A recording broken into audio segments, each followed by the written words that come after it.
Daily Bible word தமிழுக்கு அன்புடன் வரவேற்கிறோம். இன்று மார்ச் 29, 2026. இறை மக்களுக்கு ஒரு முக்கிய தகவல். குருத்து ஞாயிறு அன்று திருப்பலி இந்த ஞாயிற்றுக்கிழமையில் தரப்பட்ட 3 வாசகங்களையும் வாசிப்பது நலம்.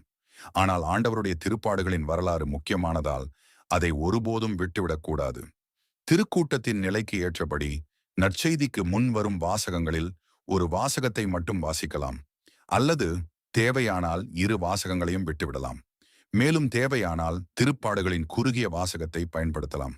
மேற்கூறியவை மக்களோடு சேர்ந்து நிறைவேற்றப்படும் திருப்பலிக்கே பொருந்தும். எங்கள் சப்ஸ்கிரைபர்ஸ், நாங்கள் 3 நற்செய்திகளையும் நாங்கள் பதிவேற்றுகிறோம். நற்செய்திகள் மிகவும் நீளமானவை, எனவே தயவு செய்து அவற்றை கேளுங்கள். ஆண்டவருடைய திருப்பாடுகளின் குருத்து ஞாயிறு. குருத்தோலை பவனி நற்செய்தி வாசகம். ஆண்டவர் பெயரால் வருகிறவர் போற்ற பெருக. மத்தேயு எழுதிய தூய நற்செய்தியிலிருந்து வாசகம். அதிகாரம் 21. இறை வார்த்தைகள் 1 முதல் 11 வரை. இயேசு தம் சீடரோடு எருசலேமை நெருங்கிச் சென்று ஒலிவ மலை அருகில் இருந்த பெத்பகு என்னும் ஊரை அடைந்தபோது 2 சீடர்களை அனுப்பி, நீங்கள் உங்களுக்கு எதிரே இருக்கும் ஊருக்குள் செல்லுங்கள். சென்றவுடனே அங்கே கட்டி வைக்கப்பட்டிருக்கிற ஒரு கழுதையையும் அதனோடு ஒரு குட்டியையும் காண்பீர்கள். அவற்றை அவிழ்த்து என்னிடம் கொண்டு வாருங்கள். யாராவது உங்களிடம் ஏதேனும் சொன்னால், இவை ஆண்டவருக்கு தேவை என சொல்லுங்கள். உடனே அவர் அவற்றை அனுப்பிவிடுவார் என்றார். மகள் சீயோனிடம் சொல்லுங்கள், இதோ உன் அரசர் உன்னிடம் வருகிறார். அவர் எளிமையுள்ளவர், கழுதையின் மேல் ஏறி வருகிறார். கழுதை குட்டியாகிய மரியின் மேல் அமர்ந்து வருகிறார் என்று இறைவாக்கினர் உரைத்தது நிறைவேற இவ்வாறு நிகழ்ந்தது. சீடர்கள் போய் இயேசு தங்களுக்கு பணித்தபடியே செய்தார்கள்.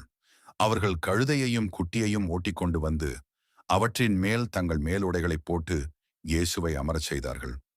பெருந்திரளான மக்கள் தங்கள் மேலுடைகளை வழியில் விரித்தார்கள். வேறு சிலர் மரங்களிலிருந்து கிளைகளை வெட்டி வழியில் பரப்பினர். அவருக்கு முன்னேயும் பின்னேயும் சென்ற கூட்டத்தினர், தாவீதின் மகனுக்கு ஓசன்னா, ஆண்டவர் பெயரால் வருகிறவர் போற்ற பெருக, உன்னதத்தில் ஓசன்னா என்று சொல்லி ஆர்ப்பரித்தனர். அவர் எருசலேமுக்குள் சென்றபோது நகரம் முழுவதும் பரபரப்படைய, இவர் யார் என்னும் கேள்வி எழுந்தது.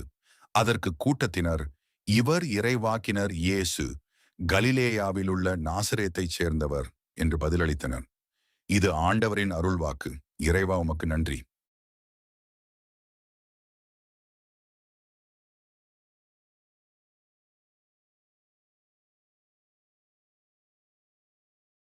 தினசரி நற்செய்தி வார்த்தைகளுக்கு daily Bible words Tamil channel subscribe பண்ணுங்க.